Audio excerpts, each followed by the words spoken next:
All right, we're conducting this experiment in conversational exposition, verse by verse, in fair depth. I mean, I suppose we could go in greater depth, but I think we're treating it with pretty fair depth.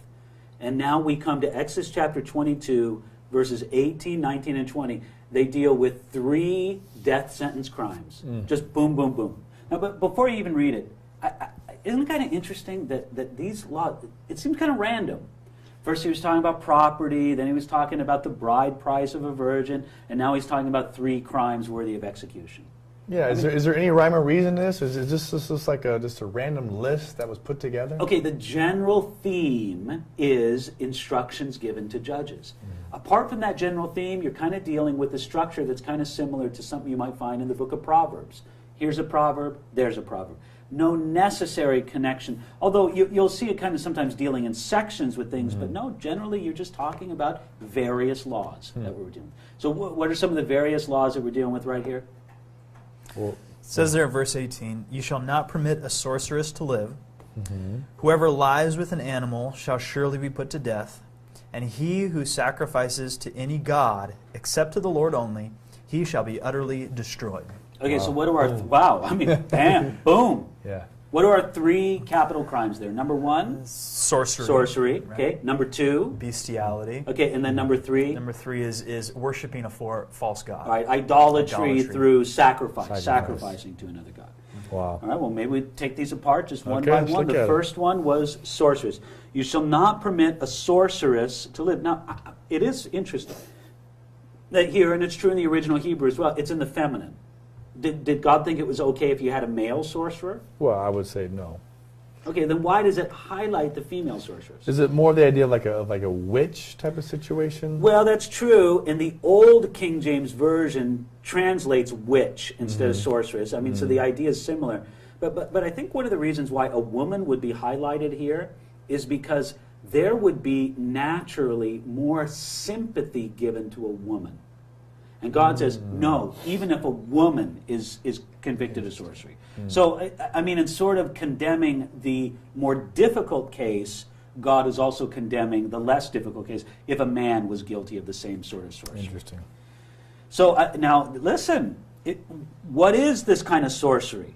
I mean, first, you could say that it involves some kind of contact with dark or demonic powers or persons.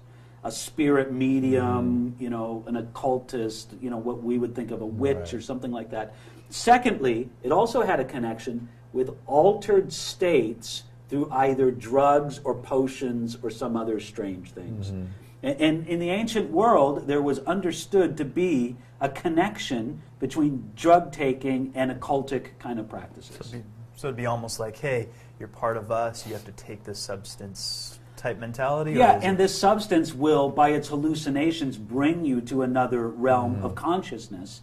And there was thought to be a demonic spiritual connection with that kind of consciousness. It wasn't like just like a magician, like a David Copperfield. No. We're not talking about sleight of hand, now you see it, now you don't. Right. We're not talking about that. We're talking about people who have some kind of connection, some kind of interaction with dark and demonic powers. Now look, notice this.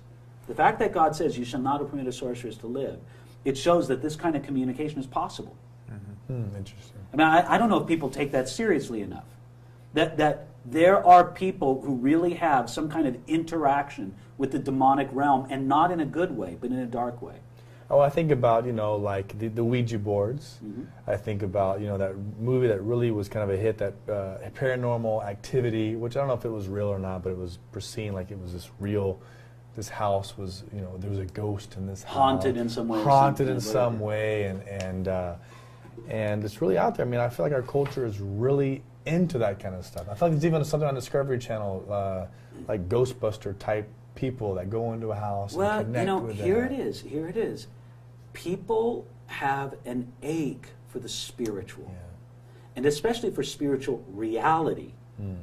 And this is sometimes the great tragedy. They find spiritual reality in the demonic, but it's evil reality.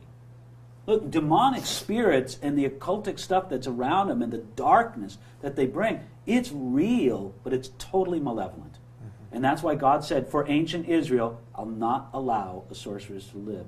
You just put him out from the midst of them. Is this one of the main reasons why when Saul would later consult a medium, it was a real big no-no at that time? It was a big deal, and why Saul had to conceal his identity, when he went and visited the witch of Endor. Yeah. And so, that's that same thing. But just to show how dangerous this sort of communication is with demons and darkness and all the rest. God says, no, it's going to be a death penalty. You shall not permit a sorceress to live. The combination of occult practices and drug-induced altered states, it was seen as being so destructive to the culture and to the moral fabric of ancient Israel that God gave this very strong law. I love what G. Campbell Morgan says. He says, it is clearly against the will of God that in this life men should hold any communication with the spirit world, save that of direct fellowship with himself through his Son by the Holy Spirit. Wow. I mean, it really points back to just God's desire for us to worship him and to go before him and to have communication with him and him alone. There is a world of the Spirit, and there is a world of spiritual communication that God opens wide open to all who will come to him by faith in Jesus Christ. But there is another world of the Spirit that God says, no, this is forbidden. Don't go there. But there's also connection, just briefly to go back, connection with drugs as well. Yes. And the idea of being hallucination, everything's also in the same type of realm of sorcery, drugs. You could almost point to the same verse for kind of the Absolutely. negative I mean, attitude. people point out that in the Greek translation of this and in the New Testament, the idea of sorcery, they even translate it with the Greek word pharmakia, from which we get our word pharmacy because of this association. And I suppose it's possible that the association with drug taking can be exaggerated. But at the bottom line, I think it's true that drug abuse, especially hallucinogenics, it opens up doors to the demonic that any sensible person would not go into. And so, there it is, utterly be destroyed. Or like Campbell said, it is clearly against the will of God. Your Ouija board, clearly against the will of God. You're, this how thing. about the magic 8-ball that I shake? Will I, what's Are you seeking that really for guidance? The magic 8-ball there? Yeah, no. If you're using it for real guidance, get rid of it. Yeah, that's right. Okay, so that's the first one. The shall not permit a sorceress to live. Number 2 on the list, what was it? This bestiality, this is heavy. Whoever lies with an animal shall surely be put to death. Now, surely it's speaking in a euphemism here, correct? I mean, lies with an animal, it's speaking of having sexual congress or sexual relations with an animal. I mean, by the way, shouldn't we learn something here? I mean, this is gross, what the Bible's talking about here, but it's stated in the most tasteful way possible. And I mean, I think that kind of should instruct the way we speak about things. Yes, speak about them straightforwardly, but in the most tasteful way possible, with a sense of decorum. So if you think about that line there in verse 19, it could be phrased much more, I don't know. Intensely, graphic, or perhaps. Grossly, crudely. It might be a good word for it. Why would God speak against this? Is it something that... Doesn't this seem random? It just kind of seems no duh. Well, again, if we could transport ourselves back to ancient Israel, bestiality was common in the ancient world and in some systems, such as it seems to be among the Canaanites, where the Israelites were going. Bestiality even had a religious and a sacred significance. We often don't appreciate it. Those Canaanites that the Israelites came in and dispossessed of the land, they were morally depraved. And part of their depravity was widespread sacred bestiality. And God just says, no. Whoever lies with an animal shall surely be put to death.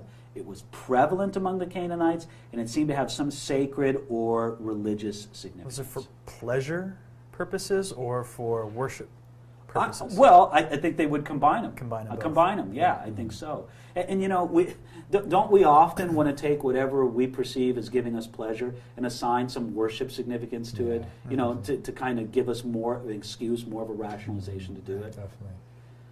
And look, I wish I could say that the day, that this is unnecessary command in our present age. But listen, you got to know that there's a subculture out there in the Western world and perhaps beyond. Look, I'm certainly no expert in these items, nor do I desire to be. But there's this subculture out there that practices and promotes bestiality. And we just look at it and sort of our stomach turns with revulsion. But, I kind of got a logical question to ask you guys. If we were to say, no, that's no, we'll draw the line there. Listen, if somebody's going to take this Bible and throw out biblical morality when it comes to sex, well, why should we draw the line there? Well, I mean, if already we hear things like, well, it feels good. This makes me feel good, so I'm going to do it. What can you say to me that this feels good to me? If the rule for our sexual conduct is, if it feels good, I'll do it, then why not? Yeah. I mean, just let's be honest. Indulge in it. Right. I mean, take it to the nth degree. Right. And listen, I'm not equating, for example, homosexuality with bestiality. I'm not equating the two. But I am saying, if you're going to throw off God's rules in one area, okay, I know God says this about premarital sex, but who cares? I know God says this about homosexual practice, but who cares? I know God says this about multiple, polygamy, but who cares? On and on and on and on and on. Yeah. Well, then why not this too? I mean, because it's all part of a cloth. Yeah. And if we're going to make up the rules, then we'll end up approving of everything. Yeah. It's not a buffet card. You can't pick and choose. That's if right. you're going to get rid of all of it, Well, and I think, any rational, any thinking person realizes that if the measure of sexual morality is this, if it feels good, do it. It's destructive not only to the individual, but to the culture at large. And there's going to be a high price to pay. All right, let's just take a look at this last one. We can maybe look at it fairly quickly. What's verse 26? It says, he who sacrifices to any god except to the Lord only, he shall be utterly destroyed. Okay, so the first one was about sorcery or witchcraft. The second one about bestiality. Now third here we have idolatry by sacrifice. And he says destroy them. You know what I find interesting about this law? Is how rarely it was enforced in ancient Israel. And when you take a look at the subsequent history of Israel, there was a lot of idolatry. Yeah. There were always the high places, and this to Baal, and that to Ashtoreth, all kinds of, idolatry. Very rarely was this practice, or was this law carried out, I should say. One exception I can think of was in 1 Kings chapter 18, with Elijah at Mount Carmel with the prophets of Baal. There he executed the prophets of Baal. And that was one of the few times that this law was actually observed. But yeah, that law, God said, no, you're going into a land where they worship other gods. You need to stay faithful to me. I don't want you to sacrifice to any other gods. Yeah, I feel like we read that a lot. This guy became king, but he did not tear down the high places. Right. This guy came in, but he kept the high places. And at the very least, he approved of or he sanctioned this sacrifice. So you have these three capital crimes. You end with this thing about not sacrificing to any other god. I mean, don't you think it's fascinating that idolatry is really shown? Or let me do this. No, let's come back to idolatry. Let's say you can really tell the God that you worship by seeing what you'll sacrifice to. If you worship Jesus Christ, if you worship Yahweh, the covenant God of Israel, you'll sacrifice for him. You'll sacrifice of your time, your talent, your treasure. But whatever else is, if you have an idol in place of the Lord, you'll sacrifice for that, won't you, too? People sacrifice for all sorts of things that are their idols. We need to say, no. If somebody were to look at my life and see what I sacrificed for, they would see that I'm a worshiper of Jesus Christ and not anything else. And someone would say, if you want to know what people worship, look at their checkbook. That's right. Look at what they spend their money on, or look at what they're giving their time to. Exactly. Exactly. Yeah. I had a question, kind of backing up. You said that this was rarely enforced. Why is that? I mean, why wouldn't they enforce this? Is it kind of like part of God's mercy? Well, maybe. I mean, Israel just fumbled this. They should have done it more. I don't know if I give you the answer I feel inside. Maybe somebody will email us and correct me on this. My sense is that there was just so much idolatry practice in Israel that it would just seem overwhelming. Yeah. So, where to begin? Yeah. Because when it was enforced with Elijah, with the prophets of Baal at Mount Carmel, it's horrifying. Elijah takes a bunch of the prophets of Baal down by a creek and he slaughters them. Yeah. It's like, you gasp, good heavens. Yeah, but it was, in fact, rarely carried out. Wow, wonderful. All right, well, that ends this. Next one, we'll go on to a bunch of laws having to do with compassion, but that ends this section here.